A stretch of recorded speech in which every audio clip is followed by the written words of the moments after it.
പ്രിയപ്പെട്ട കൂട്ടുകാരാ, ഞാൻ ആത്മഹത്യ ചെയ്യുന്നു. എന്റെ മരണത്തിന് ആരും ഉത്തരവാദിയല്ല.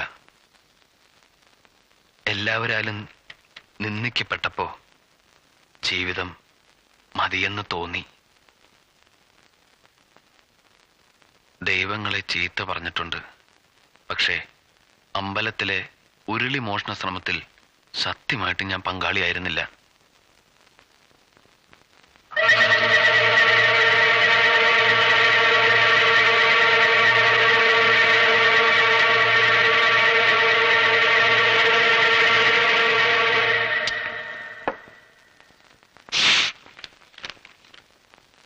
തൊഴിലില്ലായ്മയ്ക്ക് മുന്നിൽ ദൈവത്തെ പുനരുദ്ധരിക്കാനുള്ള കമ്മിറ്റിക്കാരോടുള്ള ദേഷ്യം വടക്കേലെ ദിനേശനും കൂട്ടരും ചേർന്ന് തീർത്തപ്പോ അറിയാതെ ഞാനും അതിലൊരു കുറ്റക്കാരനായി.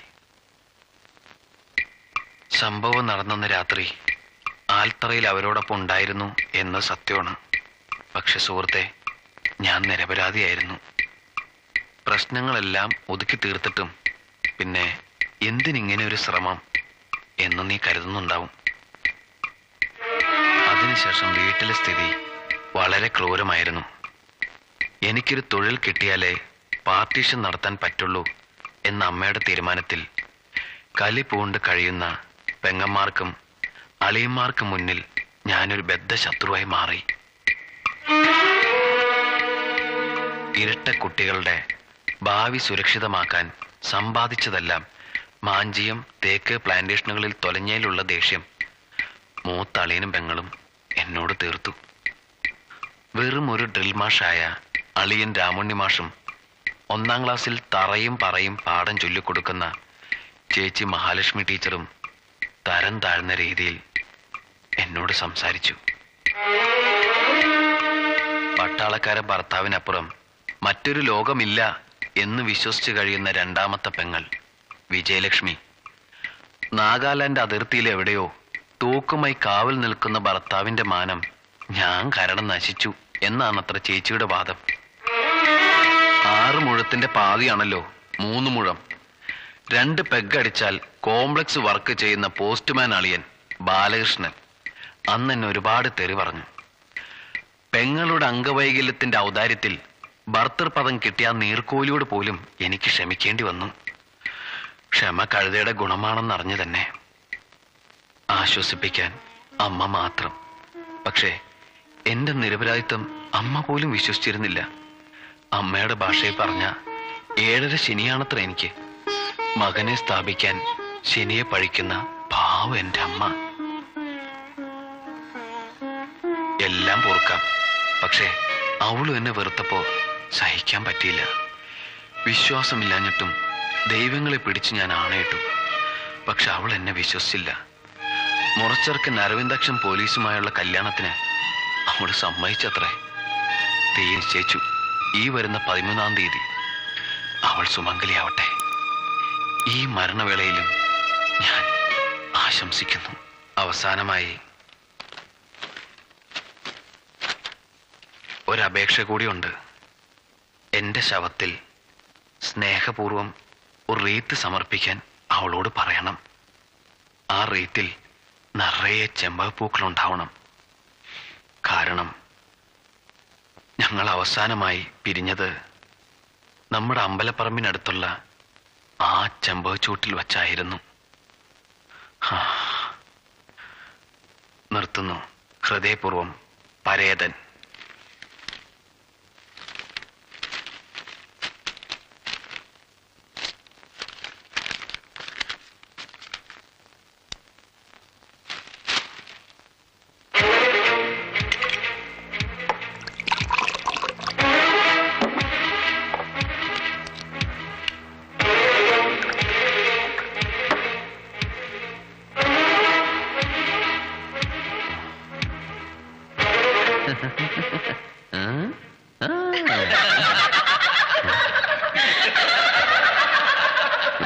ചിരിക്കരുത്, ചിരിക്കരുത് ലോകമേ, പ്ലീസ്.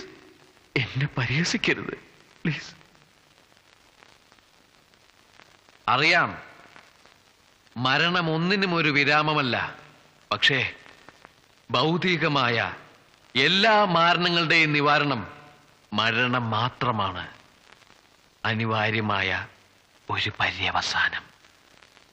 എനിക്ക് മരിച്ചേ പറ്റുള്ളൂ, മരിച്ചേ പറ്റുള്ളൂ. Bye bye Kunhanandan.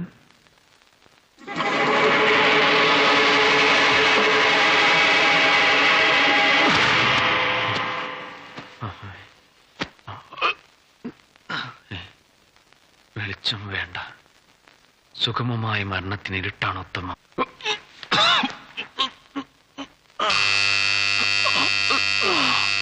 അയ്യോ,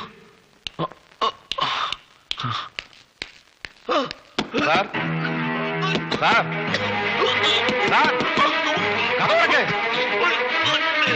സാർ കഥ sir sir sir manager sir.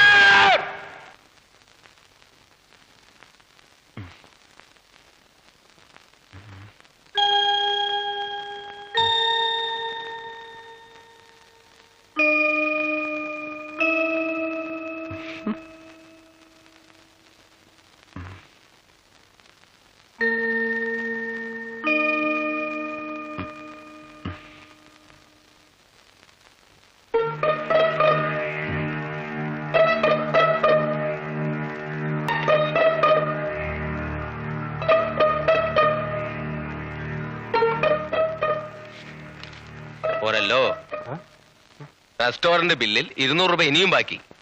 അപ്പൊ ടോട്ടൽ എത്രയാ ബില്ല്? റെസ്റ്റോറന്റ് ബില്ല് മാത്രം 2800 രൂപ. അദ്ദേഹം ഒരു ദിവസം മാത്രമല്ല അവിടെ സ്റ്റേ ചെയ്തിട്ടുള്ളൂ മിസ്റ്ററെ. അതെ, പിന്നെ പക്ഷെ തിന്നതോ ജയിലിൽ നിന്ന് വന്ന പോലെയാ. അയ്യോ, chicken 65, chicken tikka, chicken noodles, chilli prawns, ginger prawns, golden prawns, mutton dry fry, slide fish വിത്ത് vegetables, chicken Manchurian, chicken tandoori എല്ലാം ചേർത്ത് 2800 രൂപ.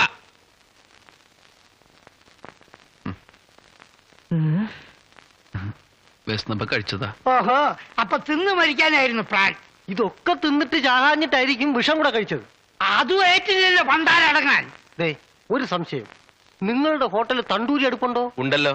ഓ, എങ്കിൽ ആ കിടക്കുന്ന സാധനത്തിന് ഒന്ന് തണ്ടൂരി അടുപ്പിലിട്ട് ചുട്ടു തരുവോ? തണ്ടൂരി കൊലക്കേസിന് വേണമെങ്കിൽ ഞാൻ ജയിലിൽ പോവാം.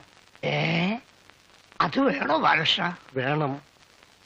എന്തായാലും ഒരു ആശ്വാസമുണ്ട്, ചത്തില്ലല്ലോ. ചത്ത ഞങ്ങളുടെ ഹോട്ടലിനാ ചീത്തപ്പേര്. ജീവിച്ചാ ഞങ്ങൾക്കും. എന്തായി? വന്നല്ലോ പൊന്നാരപ്പങ്ങള്, പേടിക്കണ്ട, സന്തോഷിക്കാൻ മാത്രം ഒന്നും ഇവിടെ സംഭവിച്ചില്ല.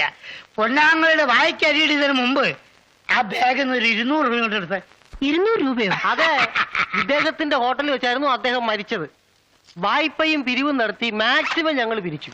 ഇനി ഒരു 200 രൂപയുടെ ഉണ്ടെങ്കിലേ ഡെഡ് ബോഡി വിട്ട് കിട്ടൂ. എങ്കിലല്ലേ ശവടക്കം ചെയ്യാൻ പറ്റുള്ളൂ. കമോണ്ടറെ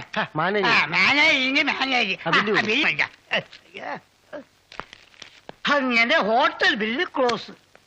ഇനി ഹോസ്പിറ്റൽ ബില്ല്. ഒരാൺകാല് കാണാൻ വേണ്ടി അവന്റെ അച്ഛൻ ദേവീ ക്ഷേത്രത്തിൽ ഭജന വരുന്ന ഉരുളി കമത്തി ഉണ്ടായ മോന്. അതേ മോൻ തന്നെ ആ ഉരുളി മോഷ്ടിക്കാന്ന് വെച്ചാ ദേവി കോപിക്കാതിരിക്കോ? അതുകൊണ്ടാ എന്റെ മോൻ ഇങ്ങനെയൊക്കെ തോന്നിയത്. ഞാൻ നിരപരാധി അമ്മേ. വടക്കിലെ ദിനേശ്വരൻ കൂട്ടരും ചേർന്ന് ഉരുളി മോഷ്ടിക്കണമെന്ന് പറഞ്ഞപ്പോ വേണ്ട, സംസാരിക്കണ്ട. ഇനി ഇപ്പൊ സാക്ഷാൽ ദേവി പ്രത്യക്ഷപ്പെട്ട് നീ നിരപരാധിയാണെന്ന് പറഞ്ഞാൽ പോലും ആരും വിശ്വസിക്കില്ല. നാട്ടുകാരുടെ ഇടയിലൊക്കെ ഇപ്പൊ നല്ല മതിപ്പാ. സ്വന്തക്കാര് പരിഹസിക്കുന്ന ഒരുവനെ അന്യർ ആദരിക്കാറില്ലല്ലോ. ഓ, സ്വന്തക്കാർ ആദരിക്കാത്തോണ്ടാ അന്യര് പരിഹസിക്കുന്നത്, അല്ല സ്വന്തം പ്രവൃത്തി ദോഷം കൊണ്ടല്ല. എനിക്ക് 2 പെൺമക്കളാ. അമ്മാവന്റെ സ്ഥാനത്തുനിന്ന് ഉപകാരം ചെയ്തില്ലെങ്കിലും നാട്ടിൽ ചീത്തപ്പേര് കേൾപ്പിച്ച് ഉപദ്രവിക്കാതിരുന്നാ മതിയായിരുന്നു. ഉള്ളതെല്ലാം മാഞ്ചിയം തേക്കുകാർ കൊണ്ടുപോയിട്ടും സഹിച്ചു നിൽക്കുന്നവരാണ് ഞാൻ. ദൈവം എന്നെ പരീക്ഷിച്ചിട്ടേ ഉള്ളൂ. വൈകി കല്യാണം കഴിച്ചു. ആ കച്ചവടത്തിൽ കിട്ടിയതോ 2 ഇരട്ട പെമ്പിള്ളേര്. ഉള്ളതെല്ലാം വിറ്റ് പെറുക്കി അവറ്റകളുടെ പേരിൽ അവിടെ നിക്ഷേപിച്ചു. ഒന്നിന്റെ പേരിൽ 15 മാഞ്ചിയം, മറ്റേന്റെ പേരിൽ 15 തേക്ക്. പത്രത്തിൽ പരസ്യം കണ്ടപ്പോ മക്കള് മരമായി വളരട്ടെ എന്ന് ഞാനും മോഷിച്ചു. വെള്ളവും വളവും ചോദിക്കാതെ 300 എസ്റ്റേറ്റുകൾ വിലസുന്ന എന്റെ മാഞ്ചിയം തേക്കിൻ മക്കളെ ഞാനും എന്റെ മനസ്സിൽ വളർത്തി. ഒടുവിൽ മോഹിപ്പിച്ചവർ തന്നെ അത് വേരോടെ പിഴുത് മുങ്ങിയെന്ന് കേട്ടിട്ടും ഈക്ഷയോടെ ജീവിക്കുന്ന ഒരു അച്ഛനാണ് ഞാൻ. എന്നെ ആരാച്ചനാക്കരുത്. ഒന്ന് സ്വസ്ഥമായിട്ട് കിടന്നോട്ടെ എന്റെ കുട്ടി. നിങ്ങളുടെ മരം പോയതിന് എവനോടൊന്നിനാ ദേഷ്യപ്പെടുന്നേ? ഓ, യോഗമില്ലാത്ത വിത്തുകളായി പോയല്ലോ എന്റെ ഇരട്ട മക്കള്. എന്തിനാ കുട്ടികളെ പറയണേ? അവനവന്റെ ബുദ്ധിമോശം കൊണ്ടല്ലേ ഒക്കെ സംഭവിച്ചത്. അതേടി, എന്റെ ബുദ്ധിമോശം കൊണ്ട് തന്നെയാ. അതുകൊണ്ടാണല്ലോ ഞാൻ നിന്നെ കെട്ടിയത്. ഓ, കൊറേ നേരം ആയല്ലോ തുടങ്ങിയിട്ട്. ഒന്ന് നിർത്തുന്നുണ്ടോ നിങ്ങള്? മിണ്ടാനിടം കൊടുത്ത തൊണ്ടേ കയറും. അതാ സ്വഭാവം. അത്രയുണ്ടോ നിങ്ങള്? ഇല്ല. കുളിച്ചോ? ഇല്ലടോ. എന്നാ പോയത് കുളിക്കും മനുഷ്യ. ഇപ്പൊ കുളിക്കാം. പിന്നെ അച്ചുട്ടിയെ അത്താഴം കൊണ്ടിട്ട് പോയാൽ മതി കേട്ടാ. അല്ല, ഞാൻ പോവാ. എന്നാ പോയിക്കോ. അതാ നല്ലത്. ഇനിയിപ്പൊ അത്താഴം കൊണ്ടിട്ട് പോയാ മതി മോനെ. ഇപ്പൊ വേണ്ടമ്മേ, അത്താഴം വിളമ്പി ചേച്ചി കാത്തിരിക്കുന്നുണ്ടാവും. We heat and light our home and cook our food. ഒന്നാമന്റെ താണ്ഡവം കഴിഞ്ഞു. എവിടെ അടുത്ത അവതാരം? വരാനാവുന്നേ ഉള്ളൂ. മനസ്സ് വെറുത്തിട്ട് അവൻ അങ്ങനെയൊക്കെ ചെയ്തത്. കുറച്ച് സമാധാനെങ്കിലും കൊടുത്തിരുന്നെങ്കിൽ. എനിക്ക് പേടിയാവുന്നു. ഇനിയിപ്പോ ബാലേട്ടൻ കുടിച്ചിട്ടാവും വരികയെന്ന് തോന്നുന്നു. എങ്കിൽ ധാരാളമായി. പഴയ പാരമ്പര്യം പ്രതികാരം ഒക്കെ കേൾക്കാം. ഹലോ ആളിങ് എത്തിയല്ലോ. ഹലോ കൂട്ടുകാരാ, ഗുഡ് മോർണിംഗ്. പ്രിയപ്പെട്ട കൂട്ടുകാരൻ പോയില്ലേ? പോവാ. അച്ചുട്ടി വീഴല്ലേ? Thank you. ഓ, തമ്പിരാട്ടി തമ്പിരാട്ടി ഇനിയും ശയിച്ചില്ല. ഓടാൻ വയ്യാത്തോൻ ചാടാൻ പോകരുത്. പ്രേമിക്കണമെന്നുണ്ടെങ്കിൽ അന്തസ്സോടെ പ്രേമിക്കണം. ചാവണമെന്നുണ്ടെങ്കിൽ അന്തസ്സോടെ ചാവണം. അല്ലാതെ ഒരുമാതിരി നാട്ടുകാരെയും വീട്ടുകാരെയും മെനക്കെടുത്തരുത്. ഇനി ഇപ്പൊ പ്രശ്നമൊന്നും വേണ്ട. ബാലേട്ടൻ പോയി കിടന്നുറങ്ങ്. അങ്ങനെ എളുപ്പം തന്നെ ഉറക്കണ്ട. അറിയോ, ഈ ചന്ദ്രോത്ത് തറവാട്ടില് ഒന്നിനും കൊള്ളരുതാത്തവനായിരുന്നു ഈ ബാലകൃഷ്ണൻ. മതി, കുളിച്ചു വന്ന് അത്താഴം ഉണ്ടോ നോക്ക്. ഓ, കുളിപ്പിക്കല്ലേ എന്നെ, കുളിപ്പിക്കല്ലേ. ആരാടി നീ? തലയ്ക്ക് വെളിവില്ലാതായോ? ഞാൻ നിങ്ങളുടെ ഭാര്യ. ഓ, മൈ മിസ്സിസ് ഭാഗ്യലക്ഷ്മി. അറിയില്ലേ, ചന്ദ്രോത്ത് അനന്തൻ നായരുടെ മൂന്നാമത്തെ പുത്രി. എന്നെ ഭർത്താവായി അംഗീകരിക്കാൻ നിനക്ക് പുണ്യം തോന്നുന്നില്ലേ? എന്തൊക്കെയാ പറയണേ? ഇല്ലടി, ഒന്നും ഞാൻ മറന്നിട്ടില്ല. മുറപ്രകാരം ഈ മുറച്ചെറുക്കന് പെണ്ണ് ചോദിച്ചു വന്നപ്പോ എന്റെ അമ്മയെ നിന്റെ അച്ഛൻ ആട്ടിയിറക്കി. ഒടുവിൽ ചട്ടുകാലി പെണ്ണിനെ ആരും കെട്ടാനില്ലാതായപ്പോ എന്റെ തലയിലോട്ടങ്ങ് കെട്ടിവെച്ചു. ഇല്ല, ഒന്നും ഞാൻ മറന്നിട്ടില്ല. ബാലേട്ടാ മതി, ബാക്കി കാര്യങ്ങൾ നമുക്ക് നാളെ പറയാം. എനിക്ക് തോന്നുമ്പം പറയും, തോന്നുമ്പം കരയും, തോന്നുമ്പം ചിരിക്കും. എന്നെ ഉപദേശിക്കാൻ ആരും വളർന്നിട്ടില്ല. മനസ്സിലായ? മനസ്സിലായ? ആരും വളർന്നിട്ടില്ല. അല്ലെങ്കിൽ ഇതൊക്കെ എപ്പോ വളരാനാ?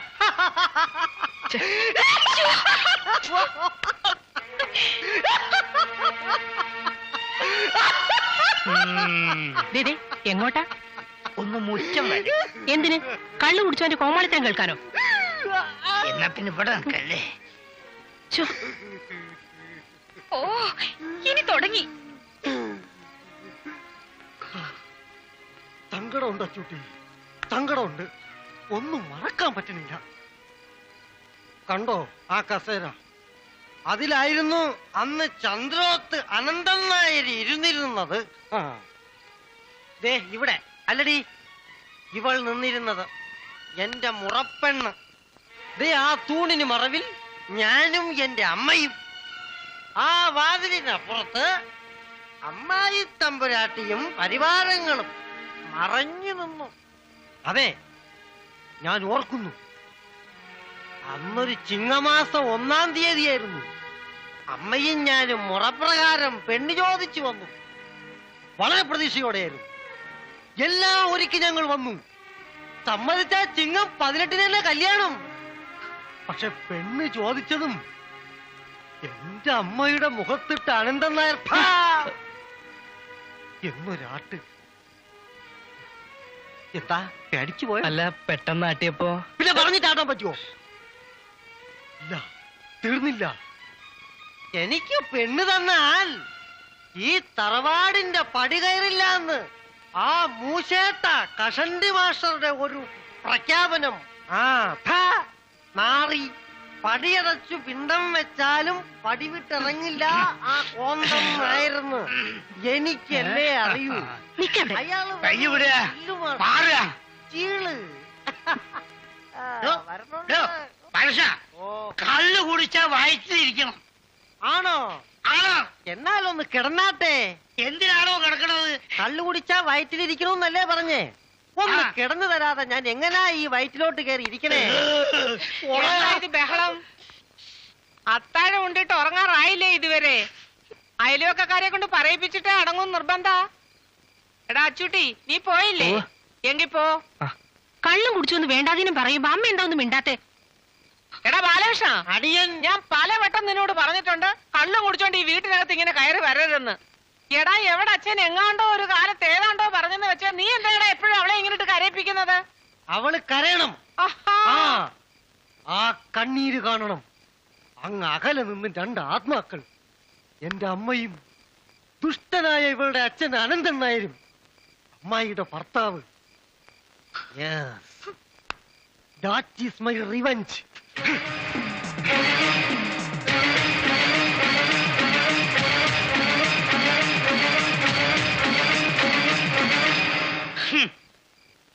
ഞാൻ ഈ വീട്ടിലെ മൂത്ത മരുമകനായി വരുമ്പോഴേ മരപ്പട്ടിയും ചെഞ്ചീരിയും മുള്ളമന്തിയും ഒക്കെ അതാ അങ്ങ് പറമ്പിലാ.